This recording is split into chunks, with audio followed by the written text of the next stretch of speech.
잦은 짜증과 피로감, 잦은 질병에 시달리는 것은 우리 몸에서 수분이 부족하다는 신호일지도 모릅니다.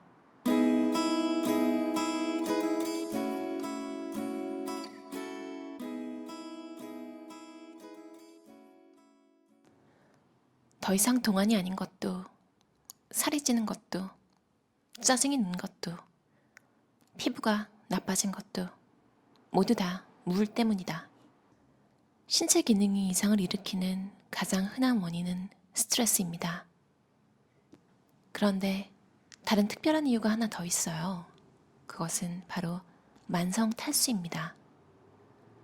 만성 탈수는 2% 정도의 물 부족이 3개월 이상 지속되는 상태를 말하는 것으로, 이는 신체의 여러 기능을 한계 상황으로 내몬니다. 커피와 차는 만성 탈수를 일으키는 가장 주된 원인입니다. 몸은 물이 부족한 상태이지만 증상은 붓기로 나타납니다. 붓기는 물 과다로 느껴지기 때문에 물을 더 안 마시는 악순환의 원인이 됩니다. 만성 탈수는 오랜 기간 잠복해 있으면서 많은 사람을 아프게 합니다. 만성 탈수를 해결하는 방법은 의외로 쉽고 간단합니다. 물을 하루에 2리터 정도만 마시면 되죠. 닥터 유라고 알려져 있는 유태우 박사님의 책이에요. 여자의 물이라는 책인데요. 이게 의학적으로 근거가 있겠죠? 근데 저는 좀 이렇게 나누는 거 별로 좋아하지 않아서 그냥 사람이라고 바꿔서 읽고 있어요. 제가 또 물 한 잔의 기적이라는 다큐멘터리를 봤는데, 실험 참가자들이 남성, 여성 모두 있어서 딱히 여성분에게만 해당되는 일은 아니라고 생각했어요. 특히 다큐멘터리에서 물을 많이 마셔서 상태가 여러모로 많이 호전되신 분들은 남자분들이 더 많았거든요. 그래서 딱히 이제 만성 탈수가 여성분들만의 문제는 아닌 것 같아요. 사실 만성 탈수는 좋아지기 전까지 느끼기 힘든 것 같아요. 제가 그랬거든요.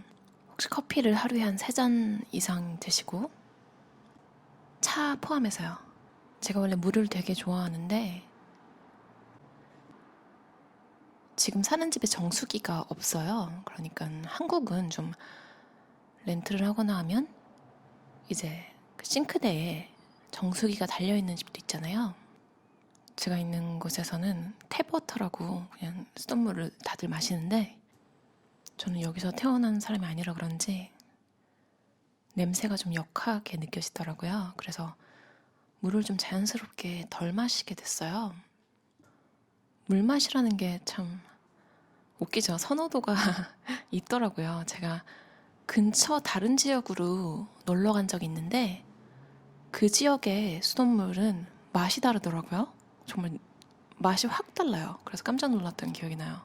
아무튼 저는 그쪽도, 제가 있는 지역도 수돗물 맛을 좋아하지 않았습니다. 사실 이건 제 탓이기도 해요. 물을 마실 환경을 조성을 안 했었거든요, 한동안. 근데 제가 브리타 정수기 혹시 아시나요? 제가 아침에 일어나는 게 갑자기 힘들어지기 시작한 거예요. 그리고 스트레스도 좀 많이 느끼게 되고요.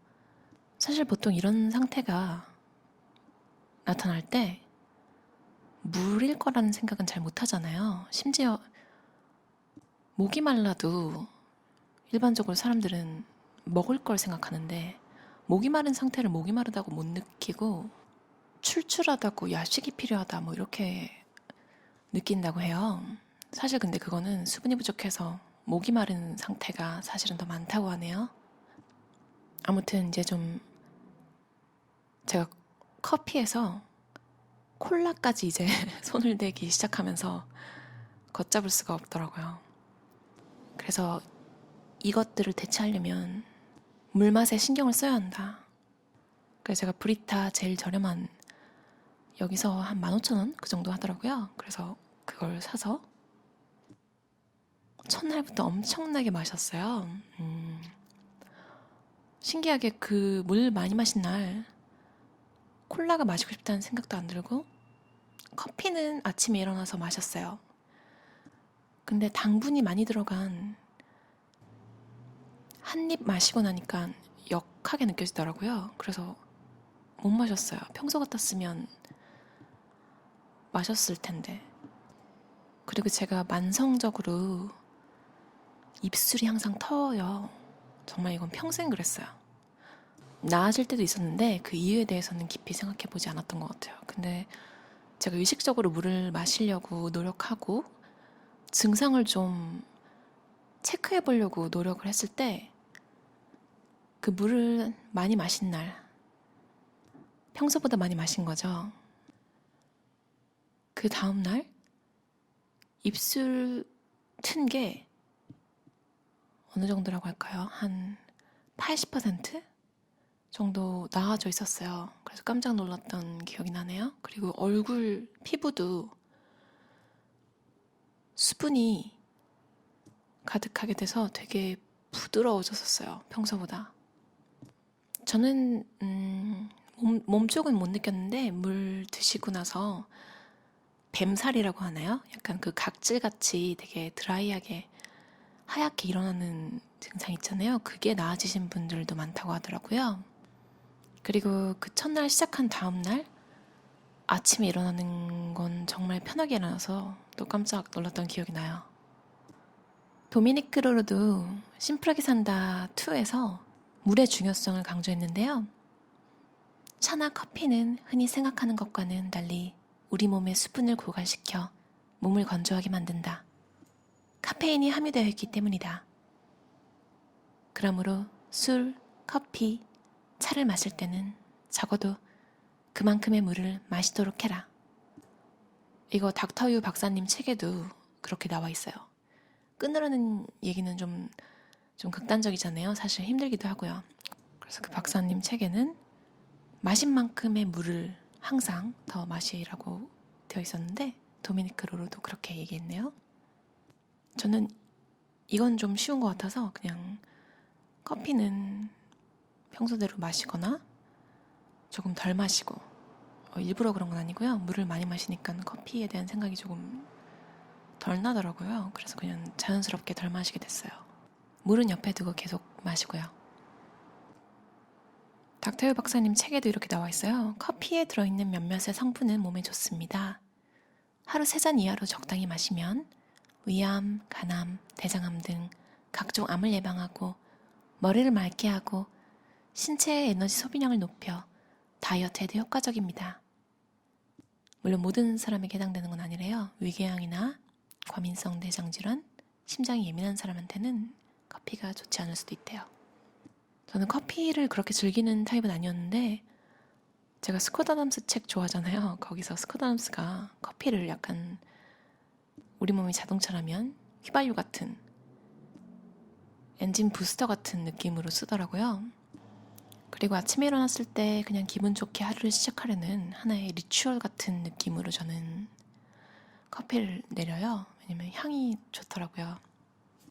그럼 하루를 향기롭게 시작하는 기분이 들어서 좋아요. 그리고 뭔가 힘을 주는 것 같고요. 근데 커피 자체는 몸을 만성 탈수로 만드는 주범입니다. 왜냐면 이게 그냥 음식처럼 먹는 게 아니라 마시잖아요. 이뇨작용을 하기 때문에 가지고 있는 수분을 빼앗아가기도 하거든요. 그리고 제가 그랬듯이 커피를 마시면 그걸 마셨기 때문에 뭔가 액체를 넣었잖아요. 그래서 물을 덜 마시게 되는 거죠.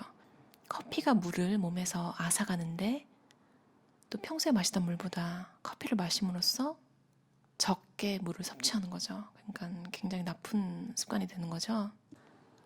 만성 탈수는 목마름을 배고픔과 혼동하게 합니다. 만성 탈수 상태에서는 목마름을 배고픔으로 느껴 살이 찐대요. 근데 또 살이 찐 걸 부은 거라고 느끼게 된대요. 이 붓기를 빼기 위해서 물을 더 안 마시게 되고 물을 안 마시면 만성 탈수 상태가 지속되기 때문에 또 목마름을 배고픔으로 혼동해서 밥을 더 먹게 되는 거죠. 이제 이게 무한반복이 되면 이제 서서히 살이 쪄져 있는 상태를 발견하실 수 있을 거예요. 우리 몸의 모든 세포에는 물이 있대요. 근데 딱 하나 지방세포에는 물이 없대요. 근데 여성분들이 평균이에요. 그냥 평균을 낸 모든 분들은 다르겠지만 남자분들에 비해서 지방이 10% 정도 더 많대요. 그만큼 물이 더 적은 거죠. 그래서 만성 탈수 상태에 노출되기가 조금 더 쉽다고 하네요. 커피와 차는 아무리 묽게 마셔도 몸에 나쁘대요. 아무리 묽게 마신들 그 안에 카페인이 남아있기 때문이라고 하는데요. 그게 어떻게 하더라도 물 대신이 될 순 없다고 해요. 그게 이뇨작용을 하는 건 똑같다고 하네요. 마치 순한 담배를 피면 독한 담배를 필 때보다 더 좋지 않을까 하는 그런 거랑 비슷하대요. 왜냐면 묽게 마시면 진한 거보다 사실 조금이라도 더 마시게 되잖아요. 아주 똑같은 용량으로는 이뇨작용이 조금 덜하겠지만 아무래도 묽게 마시는 만큼 조금이라도 더 마시게 되기 때문에 결과적으로는 똑같다고 하네요. 박사님 에피소드 중에 하나가 호주에 다녀오셨을 때 레스토랑 직원이 박사님에게 이렇게 얘기했대요. 한국 사람들은 방에 있는 물병을 가지고 와가지고 레스토랑 테이블에 있는 물병에 물을 부어서 간대요. 각 방마다 수돗물이 나올 텐데도 굳이 그렇게 해가는 이유를 이해를 잘 못하겠다고 그렇게 얘기했다네요. 이게 우리나라가 유독 좀 수돗물 안 마시는 문화가 있잖아요. 마실 물을 따로 있다는. 마치 우리나라 사람들이 미드 같은 거 볼 때 침대에 신발 신고 올라가면 경기 일으키는 것처럼 또 미국 드라마 보면 약병 같은 거 욕실 장에 넣어두고 그냥 컵에다가 그 세면대 물 받아서 그거랑 약을 먹잖아요. 그때 여러분도 좀 경악하시나요? 사실 이것도 물을 좀 덜 마시는 이유라고 해요. 왜냐면 마실 물이 따로 있다는 생각 때문에 항상 준비가 돼야 되는 거죠. 제가 물을 좀 덜 마셨던 것처럼요. 브리타는 정말 혹시 물맛 신경 쓰시는 분들은 작은 걸로 하나 장만하시는 거 추천드려요. 정말 물을 많이 마시게 돼요. 물을 많이 마시게 되면 짜증이 덜어지고 아침에 일찍 일어나지고 피부도 좋아지고 건조함도 이제 사라지고요. 쓸데없이 군것질하는 것도 그냥 그런 욕구가 들지 않아요. 왜냐면 책에 나와 있었듯이 목마름을 배고픔으로 착각하는 일이 줄기 때문이죠. 물보다 좋은 음료는 없다. 물을 제외한 모든 음료가 하나의 음식이다. 물은 세상에서 가장 자연스럽고 건강에 좋은 음료다. 공기 다음으로 생명의 필수적인 요소다. 그 어떤 신의 음료도 황홀한 음료도 물의 가치와는 비교할 수 없다. 목이 마를 때 마셔야 할 음료는 오직 물밖에 없다. 그럼 들어주셔서 감사합니다.